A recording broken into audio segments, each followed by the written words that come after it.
আজকে আমি আপনাদেরকে একটু ইনসুলেশন টেস্টার সম্পর্কে আইডিয়া দিব। আমরা অনেক সময় ইনসুলেশন টেস্টার সম্পর্কে শুনি বা অনেক জায়গায় পড়ছি, কিন্তু ইনসুলেশনটা কীভাবে আসলে পরিমাপ করতে হয় এটা আমরা সঠিকভাবে জানি না। এটা জানানোর জন্য আজকে এখানে যে ইয়াটা আছে, কাঁটাটা আছে, ওইটা দেখেন এখন অন্য অন্য পজিশনে আছে। প্রথমত ইনসুলেশন টেস্ট করার আগে প্রথমত টেস্ট করতে হবে যে আমাদের মেশিনটা ভালো আছে কিনা। এই জিনিসটা প্রথমত টেস্ট করতে হবে। এটা কিভাবে টেস্ট করতে হবে?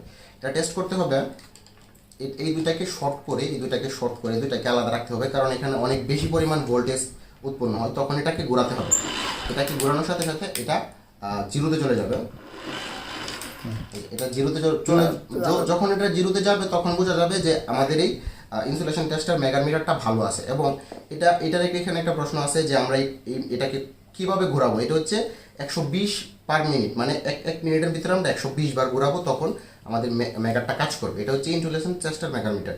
ইনসুলেশনটা কিভাবে টেস্ট করবো এটা দেখাচ্ছি। ইনসুলেশন টেস্ট করার সিস্টেম হচ্ছে কালো যে নটটা থাকে, কালো নটটা আমরা এখানে দেবো। এরপর লাল যে নটটা থাকবে ওইটা আমরা কন্ট্যাক্টরে দিব। ডিরেক্ট ঠিক এইভাবে আমরা কন্ট্যাক্টরে দেবো। কন্ট্যাক্টরে দেওয়ার পর আমরা এখানে আরো একটা জিনিস নিশ্চিত করে নিব। এখানে দুইটা কানেক্টর আছে, দুইটা কানেক্টর আমরা এই দুইখানে কানেক্ট করলাম। কিন্তু এছাড়াও এখানে আরও একটা কানেক্টর রয়েছে। এই কানেক্টরটা কিটা? এটা হচ্ছে আর্থিং সংযোগ করার জন্য। আমরা যখন প্রফেশনালি যখন কোনো জায়গায় যাবো এটা দিয়ে টেস্ট করার জন্য, তখন আমরা অবশ্যই এখানে আর্থ সংযোগ করে নিব।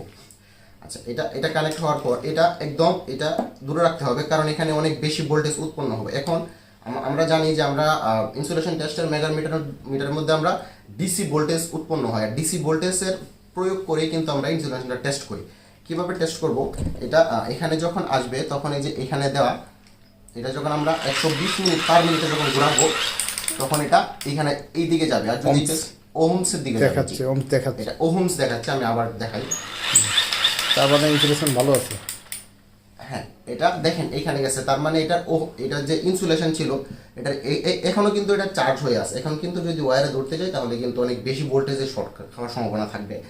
এটা এটা এটা যেহেতু এখানে গেছে তার মানে এটার ইনসুলেশনটা ঠিক আছে। আর যদি এটা এই দিকে আসতো তার মানে আমাদের ইনসুলেশনটা সঠিক না, বা কোনো জায়গায় শর্ট সার্কিট হয়ে আছে।